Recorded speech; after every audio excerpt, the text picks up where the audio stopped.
Please welcome Jack Hyland, Co-Chair, Board of Trustees. As co-chair of the Board of Trustees of Teachers College, I have the honor of officially opening today's ceremony. On behalf of the entire community of TC, I welcome you to the 2016 Masters Convocation. It is my pleasure to introduce the President of Teachers College, Susan Fuhrman. Good afternoon. Welcome to a most joyous occasion as we honor the talented men and women who have already achieved so much and are just getting started. I give you the 2016 Master's graduates of Teachers College. Congratulations, graduates, you made it.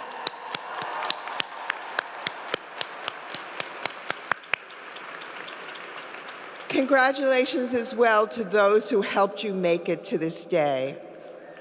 Yay! Our outstanding faculty and dedicated staff.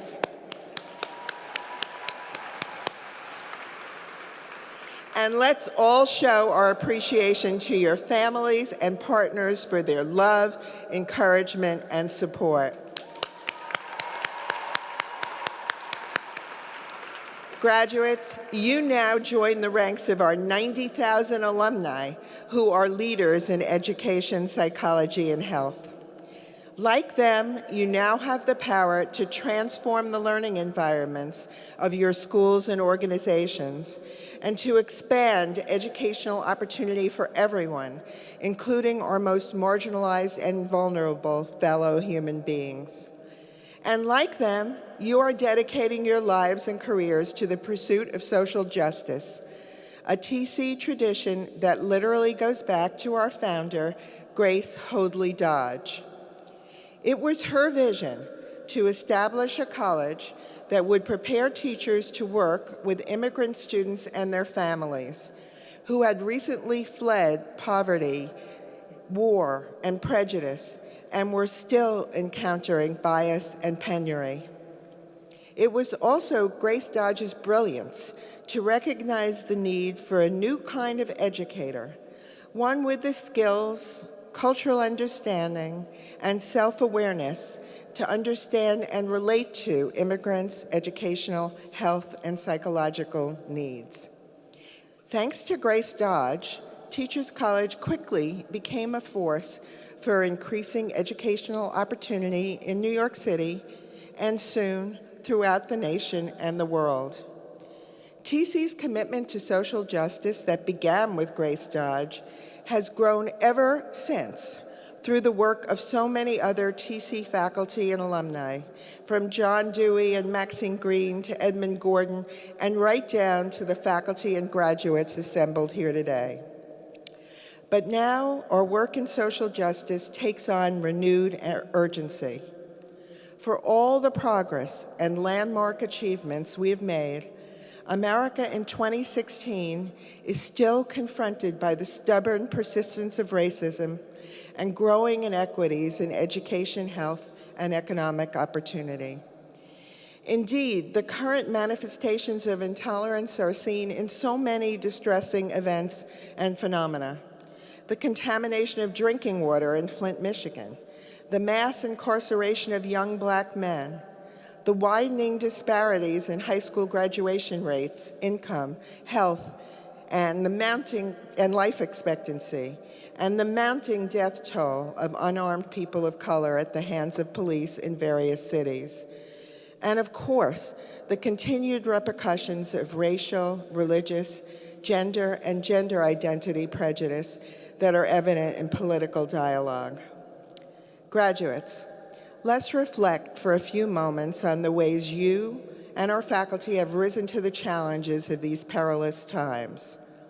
First, you have helped the college become a more effective agent of social justice, beginning with your call on TC to facilitate more robust discussions on race, gender, and class. For example, you advanced the Civic Participation Project's mission of making available new knowledge in the service of greater forms of inclusion for those who have been marginalized, oppressed, or excluded.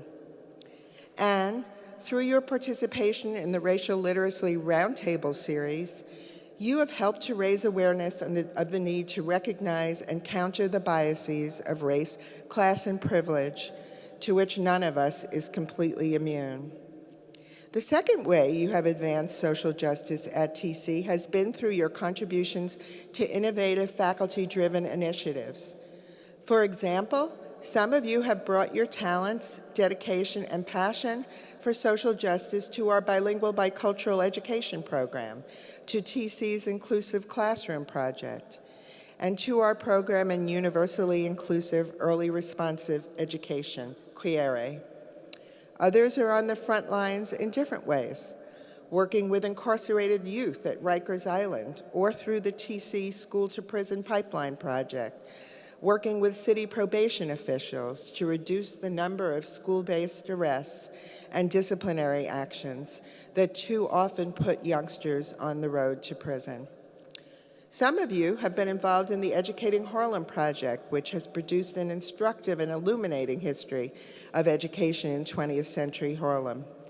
And many of you were enormously influential in a project that is making great contributions to TC, the organization of more than 60 crosses across the college into a race, ethnicity, and intercultural understanding curriculum map. This historic undertaking will have a significant impact on TC's ability to prepare students across the entire college to become future leaders in understanding and solving the great challenges related to race and diversity. The third way you have advanced social justice has been in your individual work. Take music and music education graduate Katie Ho. Katie is a gifted Juilliard-trained violinist and violist who has performed on concert stages all over the world. Then Katie underwent a career-changing experience at a hospice when a mother asked her to play a Christmas song for her dying daughter. At that moment, Katie realized she wanted to bring the gift of music to everyone because, in her words, music is not only a luxury for people who can afford to attend concerts, but also an essential way for human beings to express their emotions and feel a deeper connection to humanity. She decided to devote her career to working with students in local communities, particularly special needs and low-income students who might not otherwise have access to classical music. As an Enid W. and Lester Morse Jr. scholar at TC, she has worked her magic, exposing students at Teachers College Community School to the joys of classical music by teaching them to play classical instruments. Happily, Katie will have an encore at TC as she pursues her doctorate in music education here. Brava, Katie.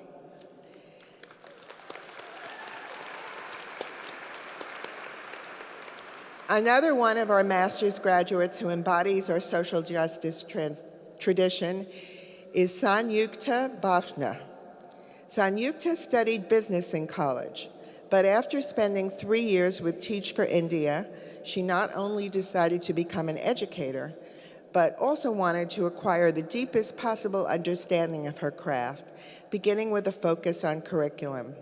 Naturally, she chose Teachers College and became interested in issues of gender and social justice.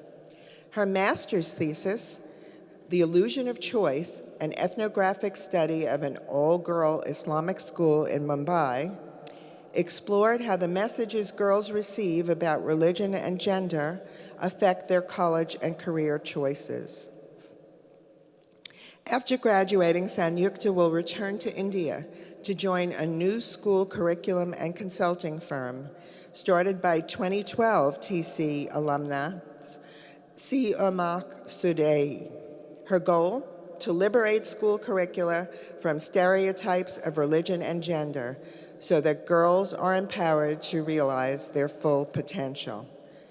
Graduates, the important work that all of you do in pursuit of social justice is very much at the core of what makes TC great. In this very large room are creators of beautiful works of art and music who will inspire new generations to view and engage the world more imaginatively through the magic of art. As Maxine Greene wisely observed, art may not change the world, but it can change people who change the world. Others among you will prepare students from the earliest grades through college to achieve basic and then more sophisticated literacy and language skills. Or you will teach citizens of the future to respect, appreciate, and critically evaluate our past, and to undertake productive collaborations to assure our future. Or perhaps you will help build a more inclusive and richly diverse society by working with English language learners and leveraging the cultural funds of knowledge they bring to education.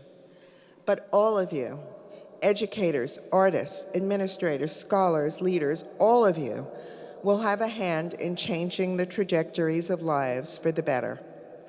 And they will change you. Why? Because your quest for social justice is more than a resolve to confront what is wrong in our society and make it right. It's also a summons for you to continue to deepen your knowledge and understanding of the students you teach, their culture, their experiences, their realities, so you can work with them to achieve brighter futures.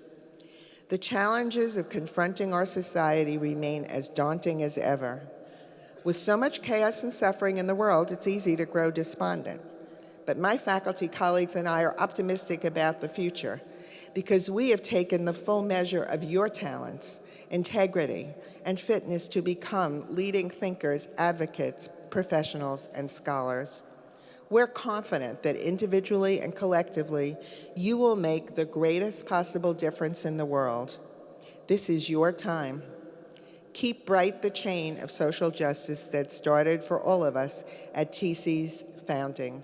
Congratulations.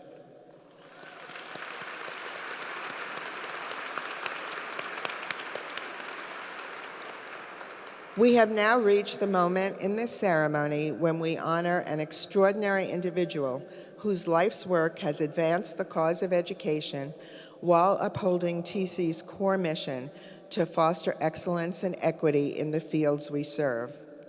Among those honored at past ceremonies were Archbishop Desmond Tutu, Coretta Scott King, Senator George Mitchell, Pete Seeger, Thomas Friedman, Gail Collins, Spike Lee, Linda Darling-Hammond, Temple Grandin, and the Reverend Dr. Calvin O. Butts.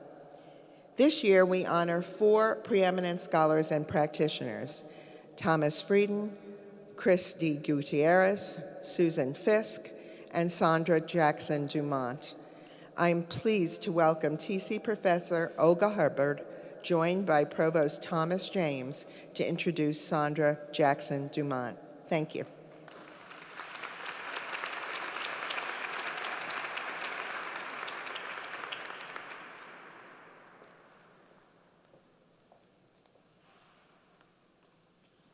Good afternoon, and congratulations, graduates. It is my pleasure to invite our medalist, Sandra Jackson-Dumont, to join us at the podium.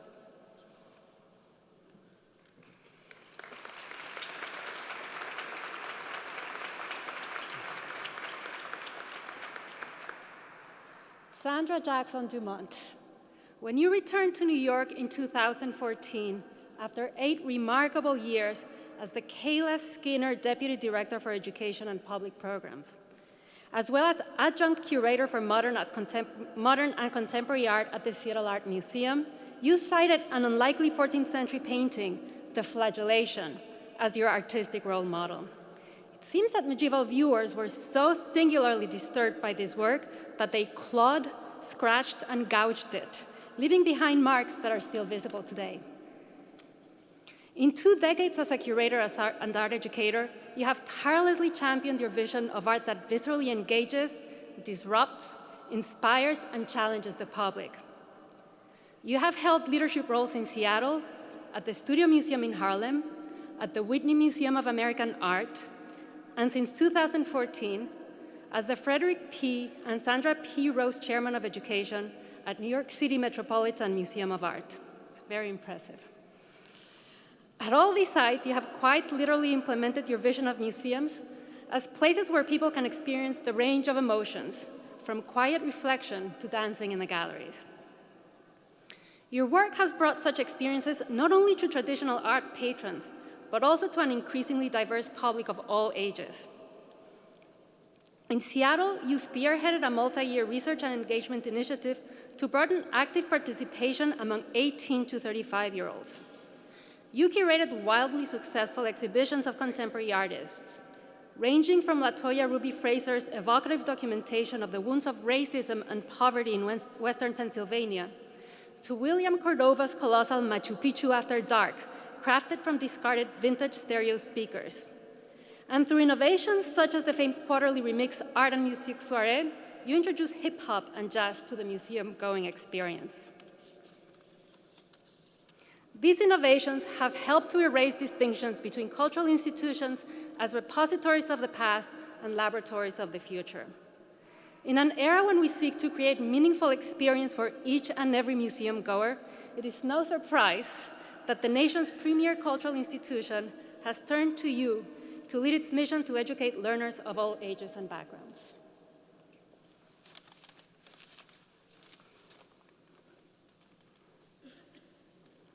Sandra Jackson-Dumont, for the joy you communicate about all art and its centrality in the human experience, for your genius in conceiving of education as something that must inspire both intellectually and emotionally, and above all, for reminding us that art must be dissected, challenged, debated, and yes, touched, like that medieval painting of long ago. We proudly present you with the Teachers College Medal for Distinguished Service.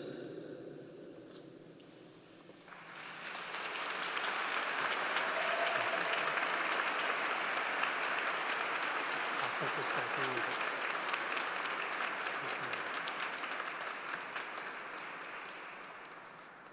Wow, I wear glasses to see, but not to read, so I'm going to take a quick look at the geniuses in this room.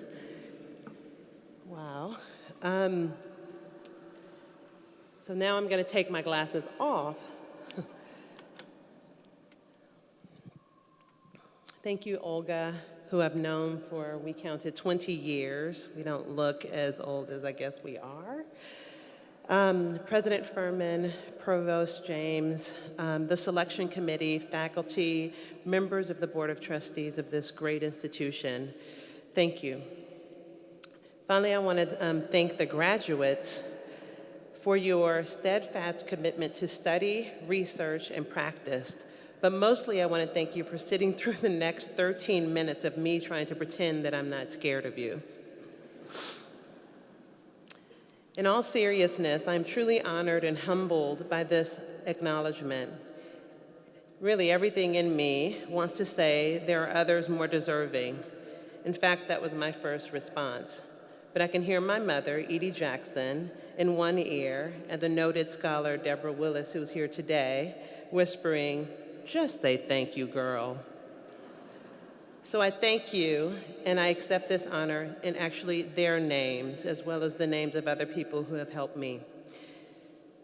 So given Teachers College unwavering commitment to social justice, equity, and education, let's begin by saying that we are living through a very dangerous time. Everyone in this room is in one way or another aware of that. We are in a revolutionary situation.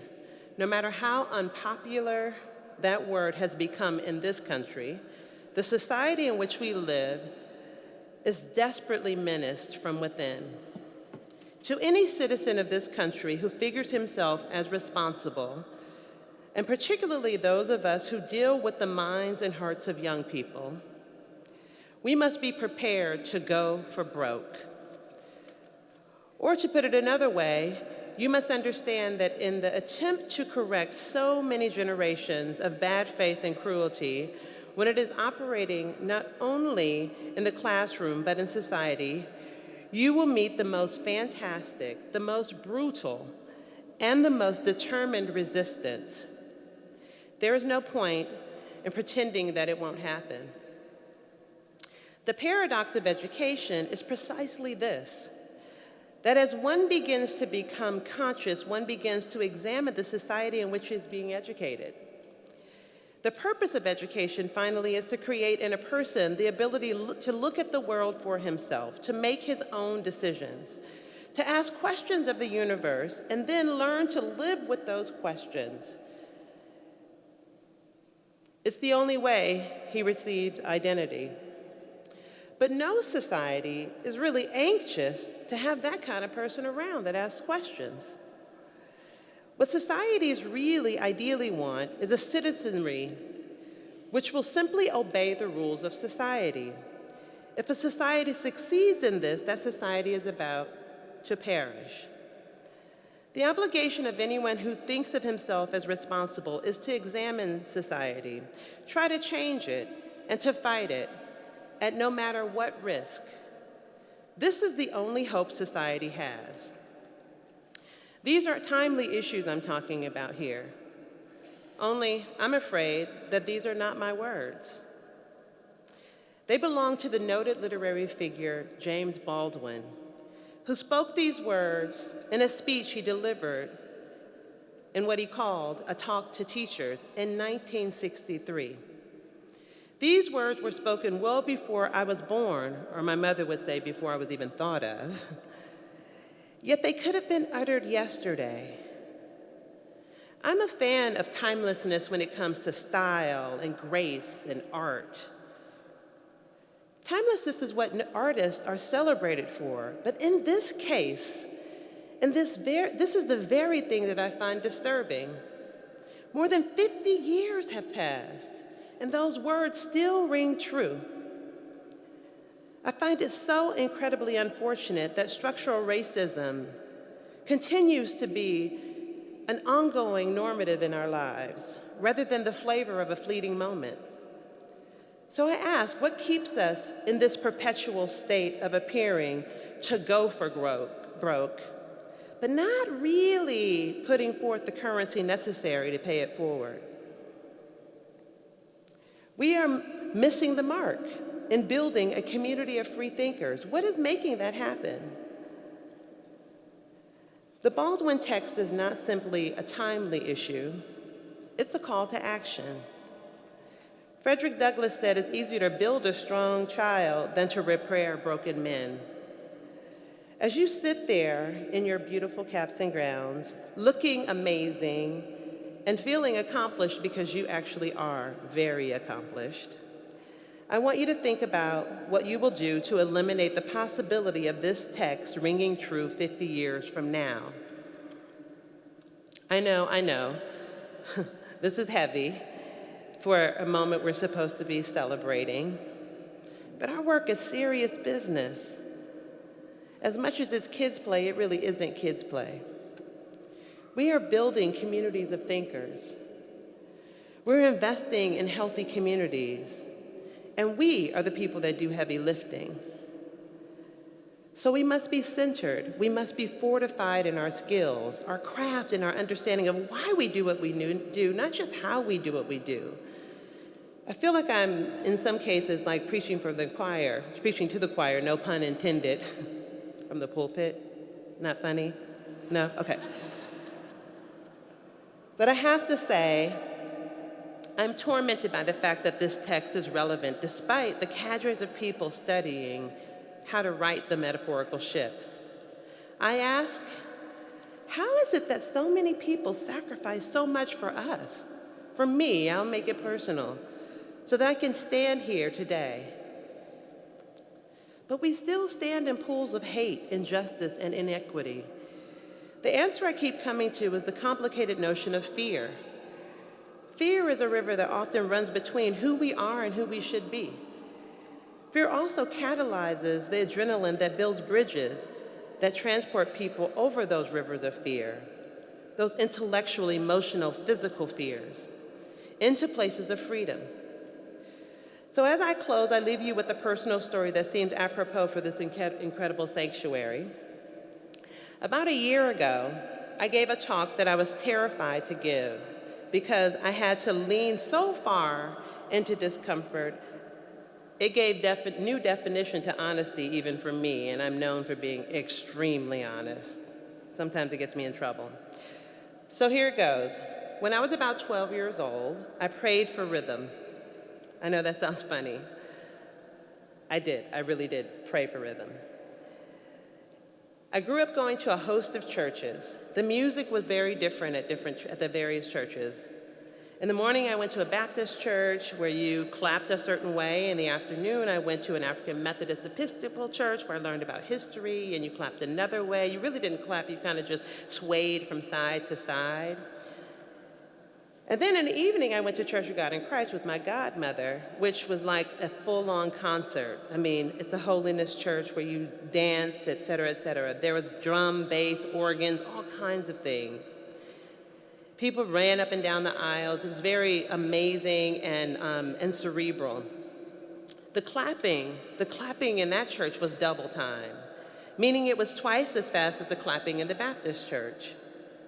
I could not catch the beat to save my life. I literally stood in the pew and would be like, and I tried, and I tried, and I tried, and being we were at church, I prayed, and I prayed, and I prayed. And my friends, they all had rhythm, they had style, they had it all, and I just could not, for the life of me, catch a beat. I literally closed my eyes and prayed. The more I prayed, the more I practiced. We call this persistence in education. Hindsight is 20/20 always. So there was this amazing gospel concert happening around me, and I practiced and practiced and practiced, and this went on for months. This happened at home. I practiced. I got in a mirror.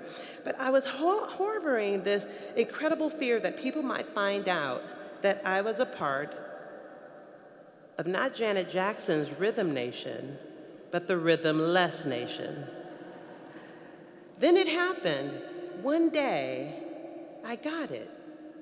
Yes, God anointed me with rhythm.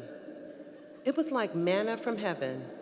I was washed over with rhythm, and now I can't even get off beat to save my life. I tell you this story, and it sounds really funny, but in my work, I see this all of the time. There's always at least one young person with extreme focus. They're curious, alert, and slightly terrified of not being able to get it, whatever their it is. They are terrified of getting something wrong or not doing something right. And then there's the artist, the musician, the scholar, the teacher, et cetera, who also feels like their next body of work just might not cut it. They've written an amazing essay. They've published it in an incredible journal. But that next piece may not cut it. This common theme ran throughout my life. For most of my life, it isn't a lack of confidence I'm talking about, or the fear of failure, or the fear of success. It's a lesser-known fear, the fear of being found out. I was running this idea by a friend who's a psychologist, and she told me that this was actually a thing. I learned that the fear of being found out is often called the imposter syndrome. There's an early study dating back to the 70s. She said it's not a clinical disorder. It's more like a phenomenon. Apparently, 1 in 5 people, 1, 2, 3, 4, 5, have this.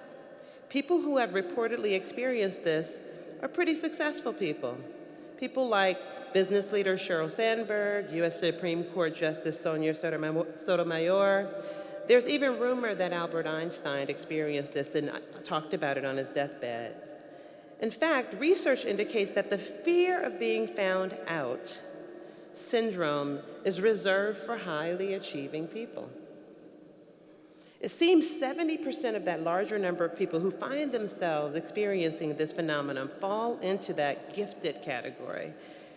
What lies beneath this malady is the anxiety that one's work isn't good enough, or perhaps that there is an inherent inability to do any good work at all. It was early in my career where I was introduced to this concept. where I took a 360 review where you have different people review you, they write all this stuff about you, it's anonymous, you fill out the same forms, they send it in, and in my case, the program I was in, they assigned a psychologist and a marketing executive to look at our information. And the results of my test indicated with no uncertainty that I had the fear of being found out. I almost argued with the psychologist who reported the results. Yes, I was anxious sometimes, but I wasn't hiding. I felt like they were saying I was a fraud, I was a liar. But when I finally sat down and thought about the results, I realized that fear really did shape many of my actions, behaviors, perceptions. I just didn't call it fear. Now I want to be clear. I'm not talking about faking it until you make it. I'm not talking about code switching. I'm not even talking about shape-shifting between worlds. We all do that very well. Those I consider to be tools and strategies. The fear of being found out is when you work really, really hard and you still somehow feel like you just can't cut it. That despite your hard work, somebody's gonna come from behind the metaphorical door and say, aha, I caught you, you're a fake. Someone's gonna walk up to you in a crowded room and say, you stole someone else's invitation to this party. So to mitigate that, I really dotted my I's, crossed my T's. And the fear and anxiety that I felt during that time is this fear and anxiety I've seen in the faces of countless friends, colleagues, parents, students, et cetera, this idea that I might not be good enough. I'm not certain if this development of my fear of being found out was informed by the fact that I was born into a family with very few resources, or if it's a symptom of choosing to work in a world or an industry filled with luxury goods and extreme wealth.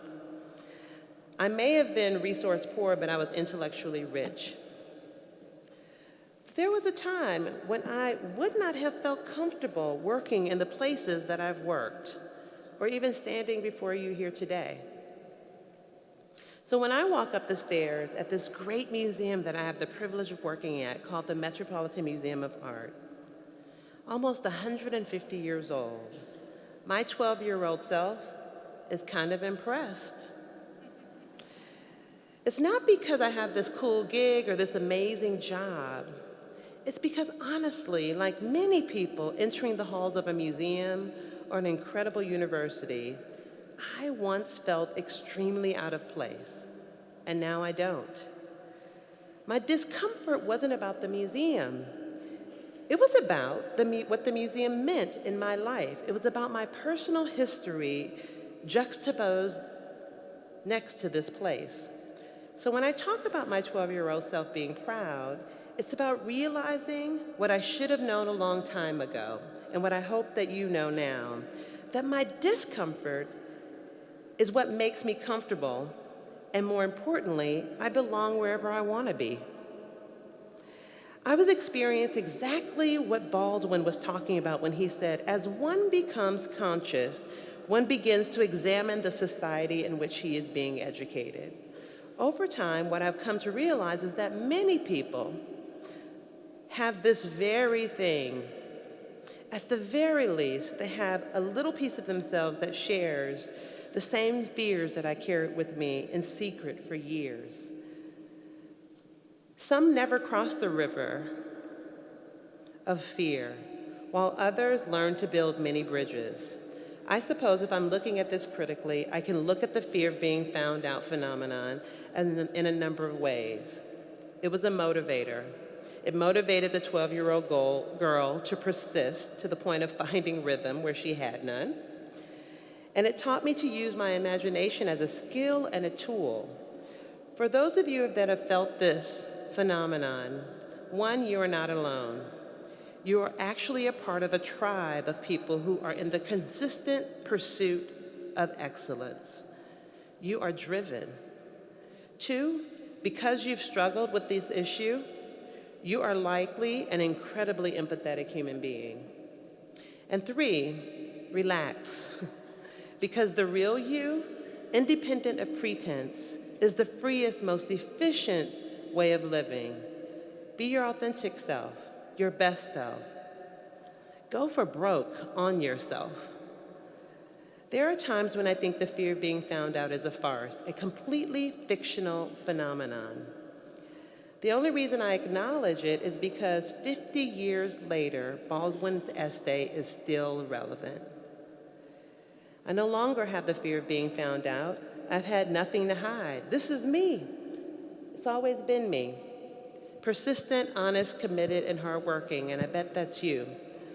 Baldwin would say that I'm a product of the real purpose of education, which is to create in a person the ability to look at the world for him or herself and make his own decisions.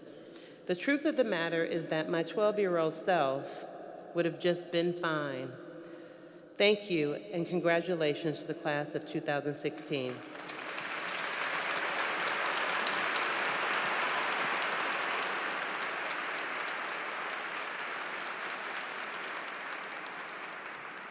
Ladies and gentlemen, please welcome student speaker Ayesha Rabadi, master's candidate, Department of Curriculum and Teaching.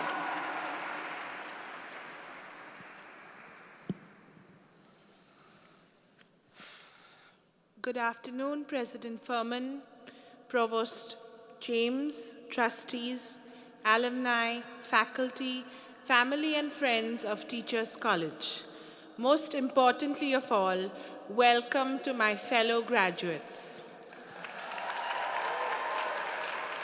My name is Ayesha Rabadi, and the first question people ask after they hear my name is, where are you from? Usually my answer is, I'm from Mumbai, India. Today, I can proudly say I am from Teachers College, Columbia University. TC is a part of my identity. It has been a long way from Mumbai to this moment here at this magnificent cathedral. From orientation to graduation, I have met many inspiring people. My professors, Dr. Mariana Soto-Manning, Dr. Sam Schreier, Dr. Haney Yoon, Dr. Susan Recchia, my instructors, Tran Templeton and Tara Lenzel, my cooperating teacher, Paula Rogovin, my Rita Gold Center family, peers, and friends. I am so grateful to all of the people who have changed the way I think about education and life, making me challenge my assumptions and helping me understand the importance of multiple perspectives. Although I usually don't quote American football players, this quote by former NFL player Eric Allen stood out to me. Everyone is my teacher. Some I seek, some I subconsciously attract.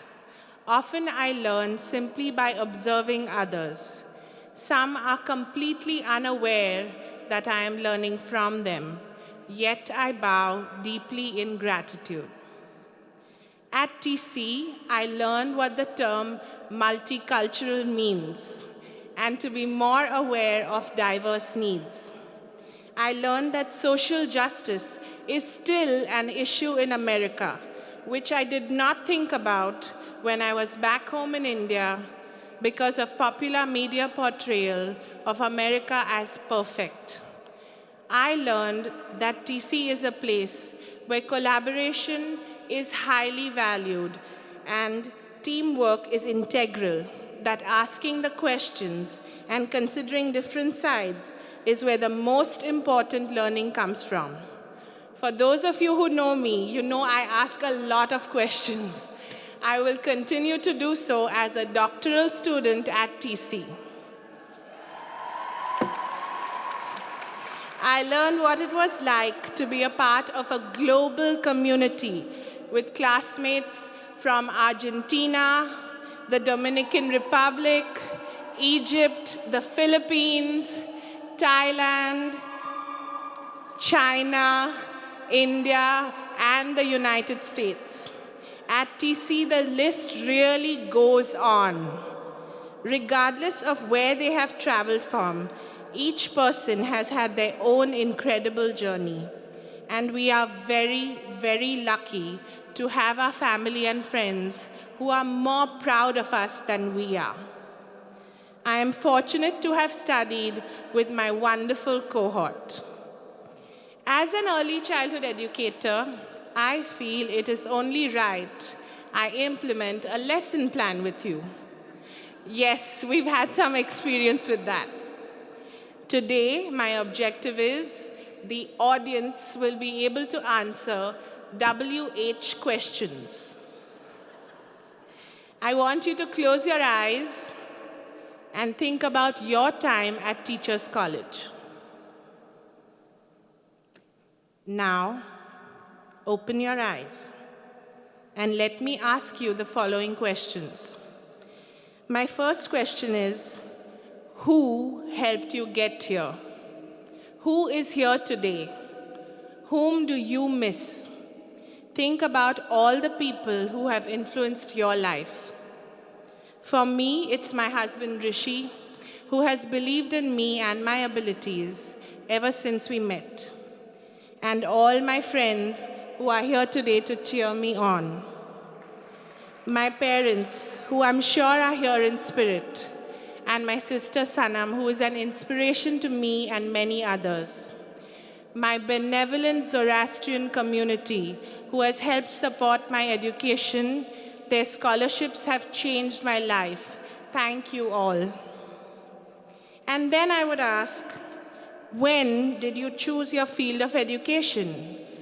When did you decide this is what I want to do, what I need to do? Why did you choose it?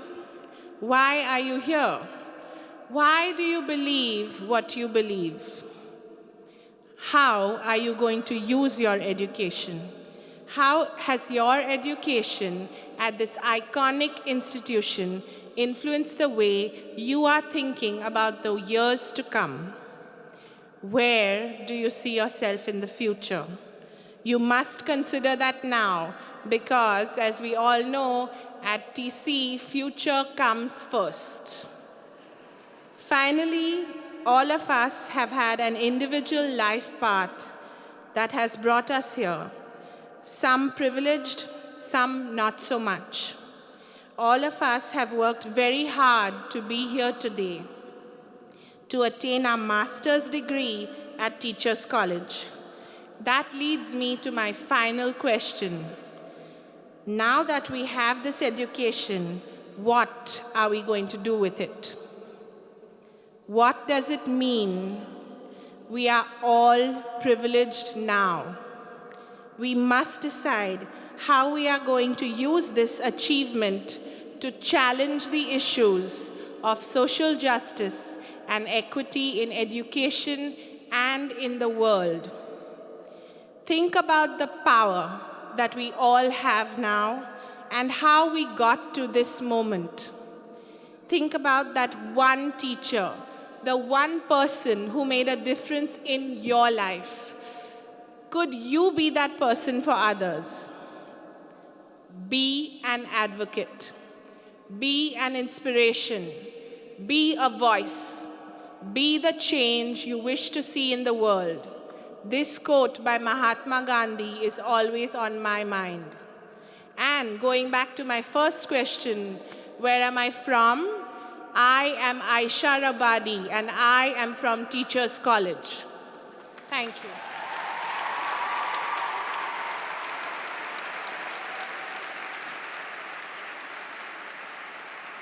Ladies and gentlemen, please welcome Lindsay Burstead, Ashley Chambers, Jung In Ji, Sarah Kang, Jamila Taylor, Master's Candidates, Department of Arts and Humanities.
We will now recognize each of the master's degree candidates.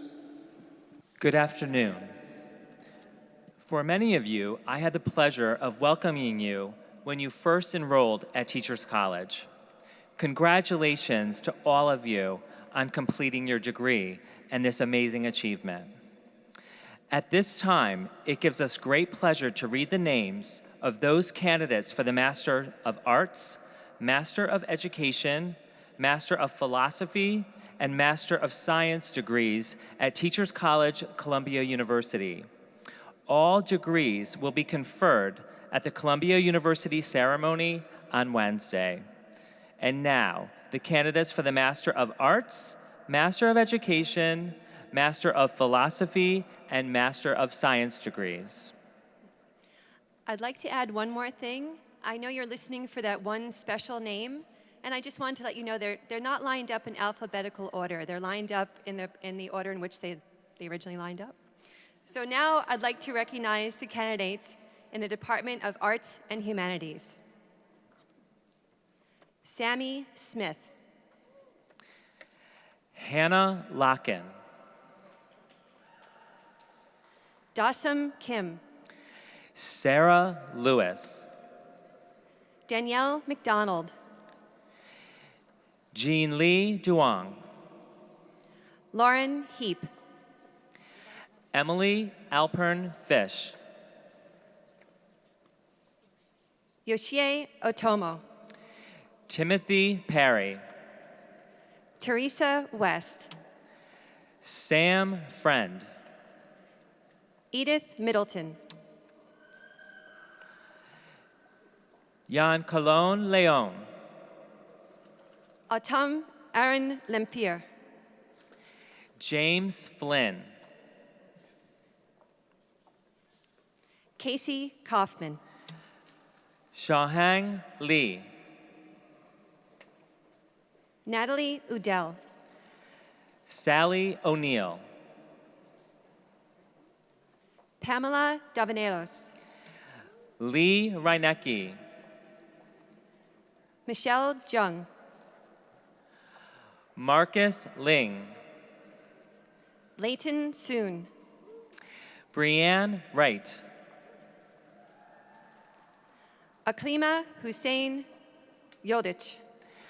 Allison Reisinger. Irene Wanju Lee. Suzanne Lee. Brendan Gillett.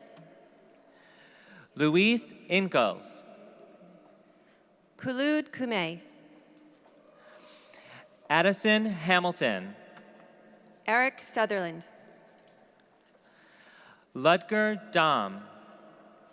Joshua Hurd. Lauren Mulholland. Jorge Beltran. Colleen Martin.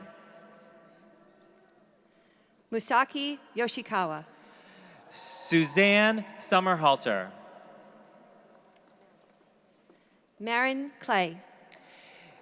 Kevin Heathwood. Raquel Wood. Neelam Makvana. Laura Thompson. Emily Hudson. Asha Grant. Megan O'Connor. Bashir Harrell. Jessica Hazelton. Christopher Miller. Xiao Yi Xian. Hector Gonzalez Abaret.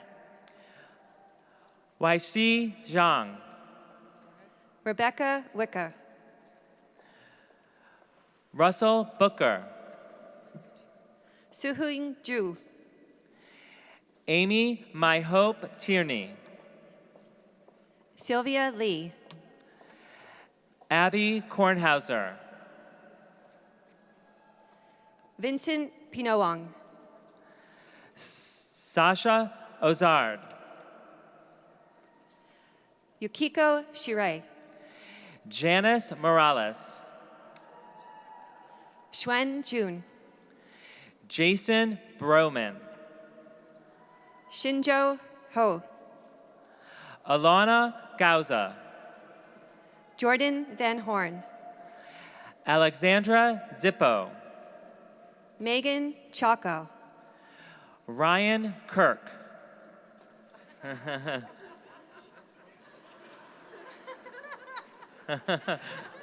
Durba Chatterjee. Lara Havsepyan. Yoon Pan.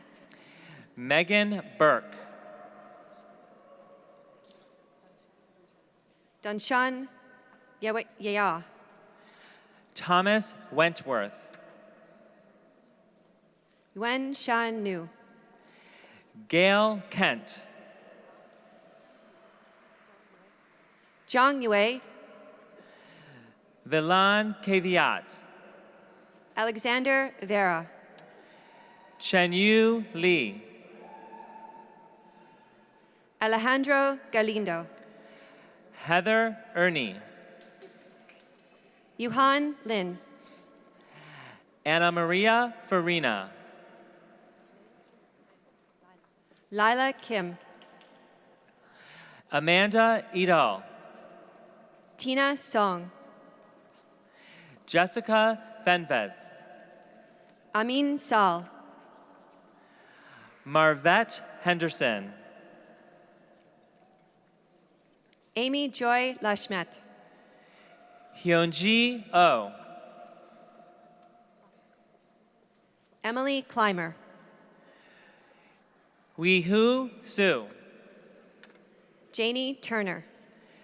Youngji Kim. Jean Choi. Shelby Gia. Allison Hope King. Zoe Shine. Aaron Brayton.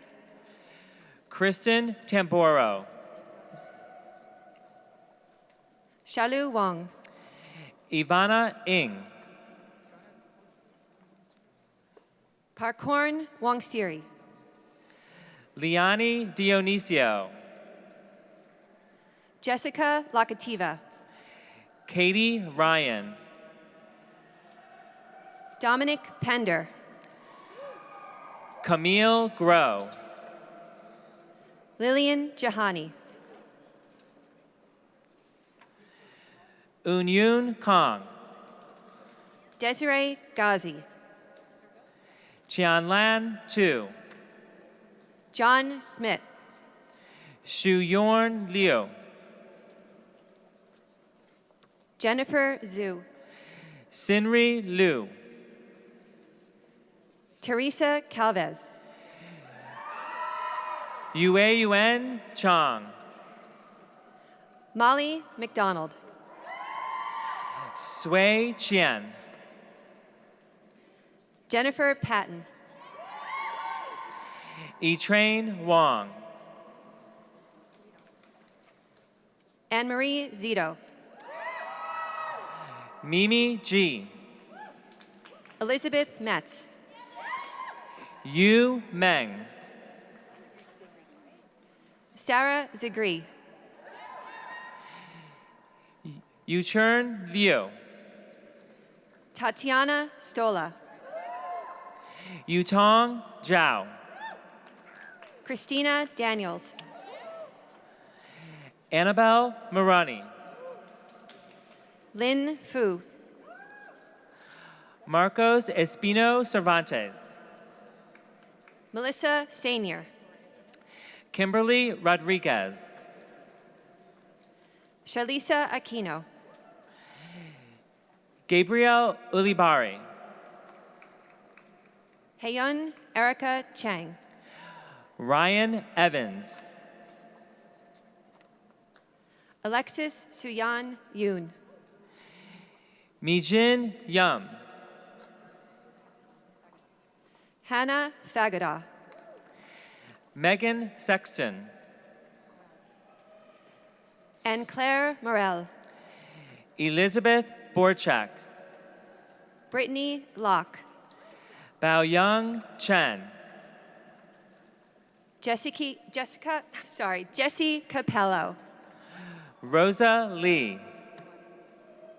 Erica Bibby, Elizabeth Rain, Michael Carr, Ethan Paul, Laura Sears, Jessica Velez,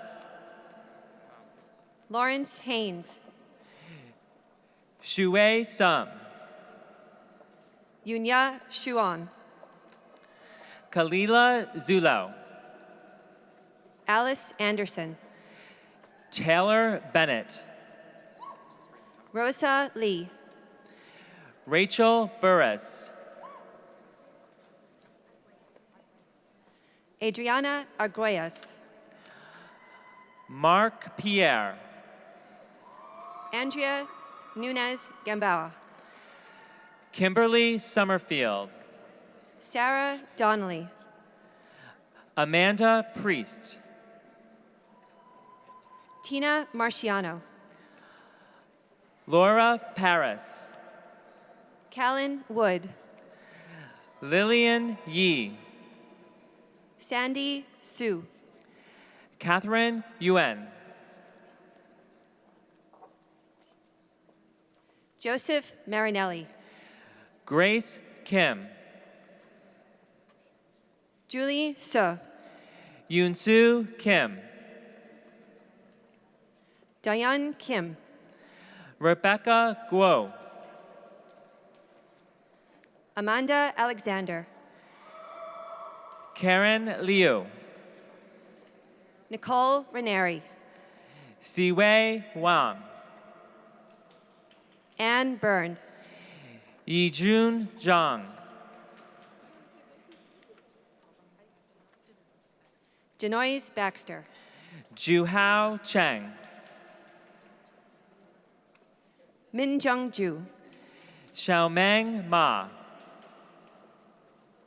Nina Wish, Minyi Li, Valerie Garcia, Lena Zhu, Mi Jung Park, Amelia In, Catherine Nix, Yan Luo, Ashley Cavadis, Yi Hu, Hannah Huang, Shuan Peng,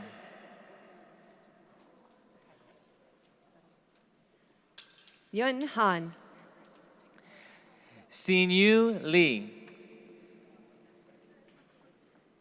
Brianne Smith, Damaris Dunn, Tina Schwischer, Gary Giordano, Alice Wen, Gazwaldo Ortega, Claudia Fernandez, Lindsay Burstead, Ashley Chambers, Jamila Taylor,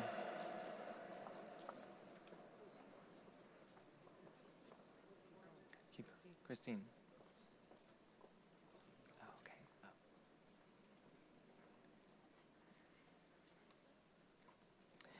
Jamie Kim,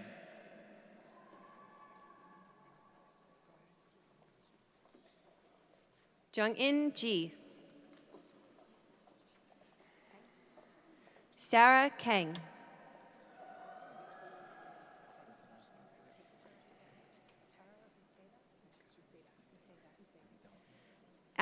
Allison Orr, the Charo Uceda Annual Fund Scholar, is accompanied by President's Advisory Council member Charo Ucheda.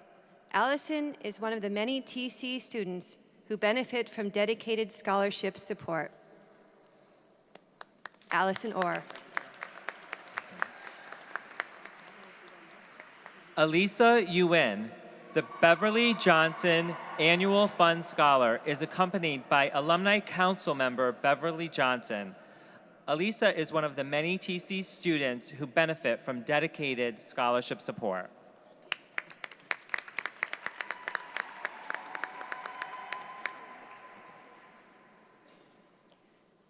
Young Chen KT Ho, the Enid and Lester Morse Jr. Scholar in Music Education, is accompanied by TC trustee emerita Dinny Morse and Lester Morse.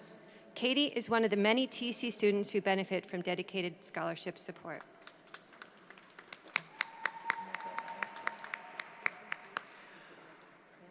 Will the students and the faculty from the Department of Arts and Humanities please stand and recognize our graduates?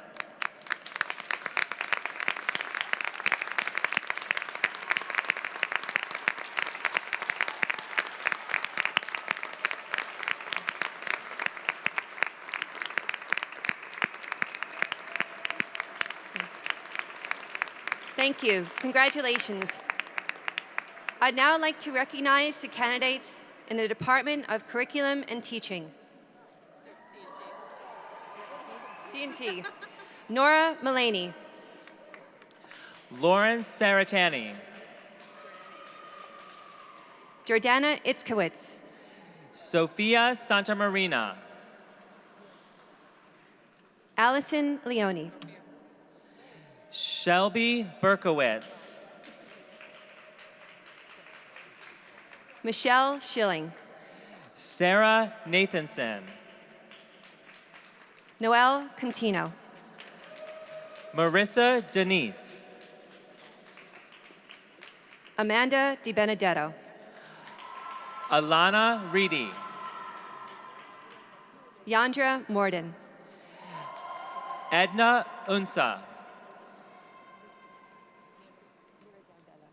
Lirizel Bello. Katie Kwok. Brenda Soriano. Jisung Ryu. Elizabeth Monroe. Madison Kittleson. Jessica Mara. Onika Stephen.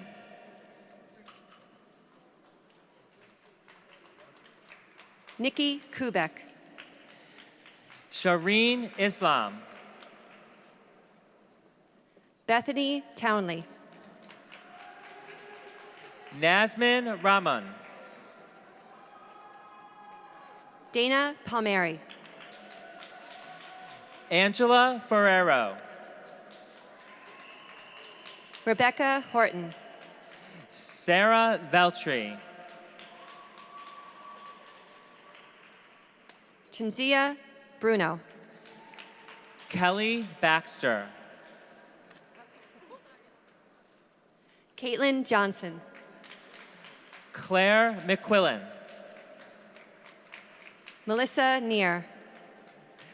Michael Grimaldi. Ashley Offenbacher. Claire Lavers. Kristen Robbins Warren. Nancy Tavares. Lindsay Reyes. Laura Hickernell. Crystal Chin. Noelle Imbriali. Tracy Tai. Allison Kelly. Jane Yo. Alethea Andres Arroyo. Elsa Tippy. Lauren Elizabeth Johnson. Sarah Bluver. Laura Schwartz. Rachel Ferreira. Ariel Rosario. Kevin Ung. Kathleen Easley. Alexandra Connell. Laura Yor. Jeannie Park. Jason Ernest Feldman. Corey Chen. Madeline Neufeld.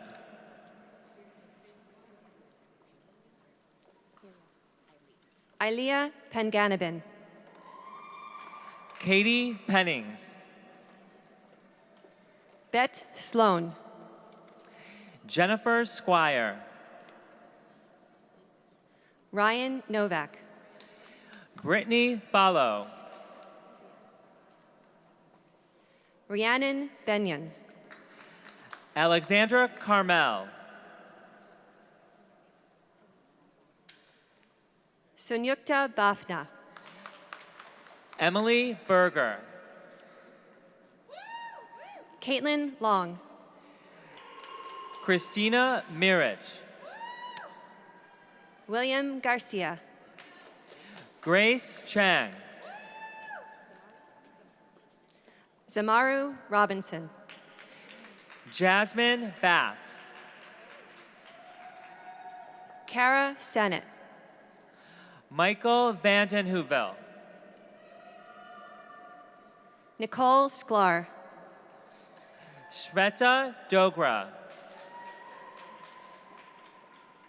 Kirsten Rowland.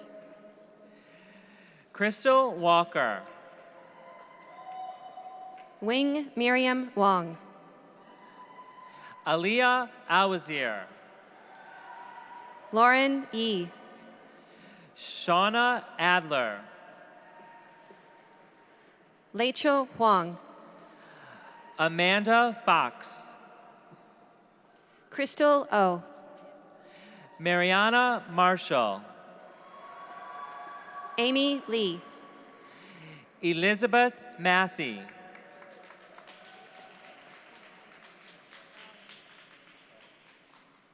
Esther Karawinga. Julianne Bartow.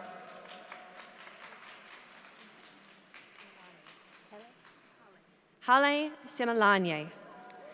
Alice Day Brown. Alexa Alfonso. Noelle Mapes. Faith Fernandez. Zoe Plantavon. Carly Casal.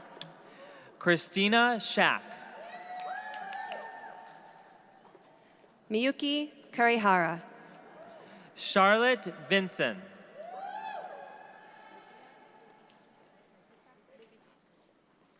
Nazia Niazi. Selena Nardelli. Shiksha Modi. Lindsay St. Ange. Ashley Lee. Claire G. Ashley Fitchell. Bonnie Cho.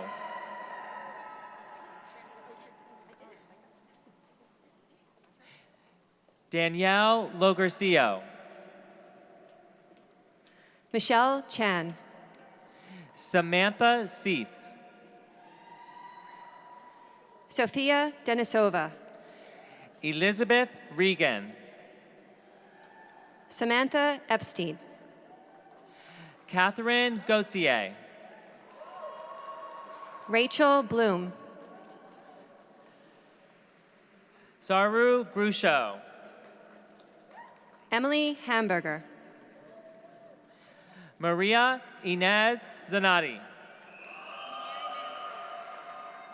Nariman El Sayad. Mia Stewart Milne. Denise Marie Villaseñor. Lisa Rubio. Natalie Herring. Paola John. Emily Lakin. Na-young Kim. Emily Davidowich. Deborah Marita. Nicole Schlesinger. Carmen Morel. Meng Wang. Gloria Hernandez. Ryu Wen. Yannick Benitez. Doreen Yang. Molly Picardi. Chia-Ying Hung. Emily Porter. Xing Wei. Rachel Alpert. Elaine G. Whitney Crepes. Mengxing Nu. Lara Quidor, Menyi Shen, Carly Tofel, Zashima, Laura Chatsky, Jampa Wangmo, Mallory Spitz, Jeremy Hawkins, Suyao Zhang, Arkita Jones, Monica Lakani, Tiara Miller, Caitlin Hare, Candace McIntosh, Kelly Nugent, Jasmine Danzy, Emily Chintrup, Rupsha Monan, Veronica Puga Schmidt,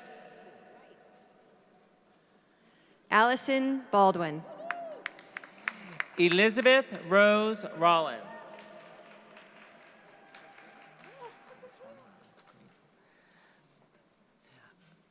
Ayesha Rabadi,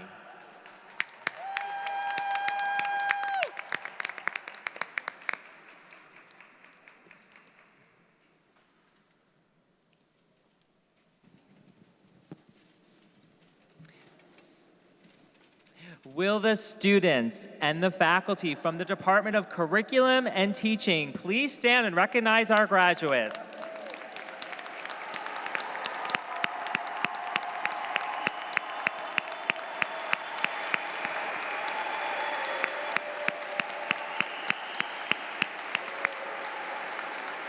And will all of our faculty and our students, all of our graduates, please stand and be recognized?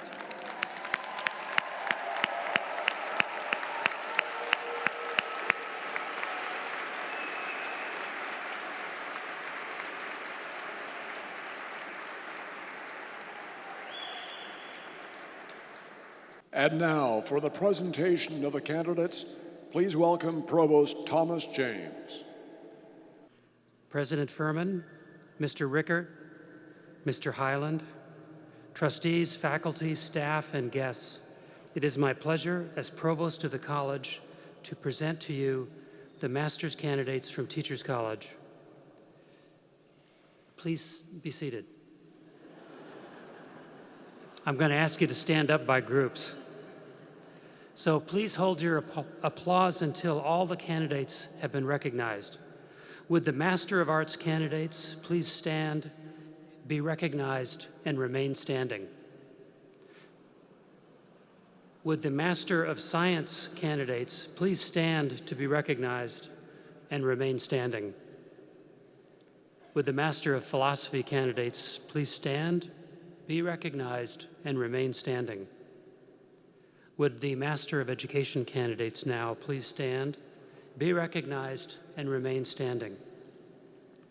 President Fuhrman, I ask you to recommend these students for the granting of their master's degree on Wednesday morning at the Columbia University commencement exercises.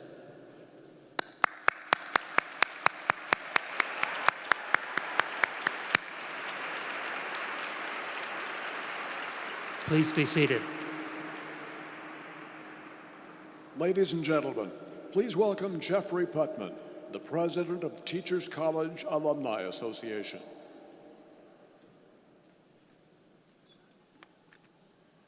Alumni. Let me say that again. Alumni. It is my distinct pleasure to formally welcome you into the Teachers College Alumni Association. As you stand here before this esteemed group of trustees, administrators, and your faculty, family, and friends, and alongside your peers, we look on with great pride. Today, at this moment, you join our Alumni Association, a network of over 90,000 professionals, comprising alumni from all 10 academic departments and all walks of life and career stages, who have made a significant impact in the world. And we have no doubt that you will carry forward this legacy too. Your fellow Teachers College alumni have truly made a global mark, shaping many fields of inquiry and practice. They have done so because of their intelligence, sensitivity, drive, knowledge, experience, and wisdom. They have also done so because of the people like the ones around you today, building solid support systems and a network of peer mentors. And many would argue that they have done so because of their Teachers College preparation. And we know that you too will follow in these footsteps and make your own mark in your respective fields. Just as you occasionally needed some support throughout your time at TC, we know you will need similar resources as you embark on your careers. I am here to tell you how valuable your participation in your Alumni Association can be. We are colleagues and collaborators, supporters and challengers, mentors and mentees, and most importantly, we are your peers. What holds us all together is our alma mater, Teachers College. While everyone had a slightly different journey, I am certain that no one's path leading to this time and place was free of challenges. I am also certain that along the way you found inspiration, insight, and joy. And many of you have developed what will be lifelong friendships. I encourage you to stay connected with your classmates and fellow graduates as you move forward in your careers, and to tap into the deep pool of expertise and knowledge afforded to you by the broader TC community. We hope to not only see you at future alumni events, but also featured in future newsletters for your accomplishments. Please remember that you will always have a home and rich community at TC, which you can access physically and virtually. On behalf of your fellow alumni, we wish you the best in your endeavors, and we hope we have the opportunity to join you along the way. Congratulations and welcome to the Alumni Association.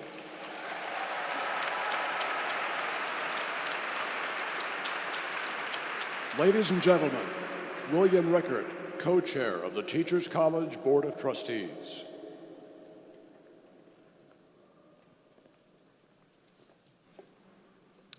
Good afternoon. I'd like to add my welcome to all of you today.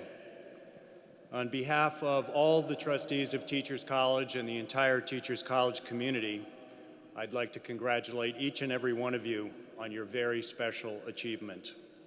We thank your family and friends for joining the faculty and staff of Teachers College to recognize you, the master's candidates of the class of 2016, and I invite you one last time to give yourselves a round of applause.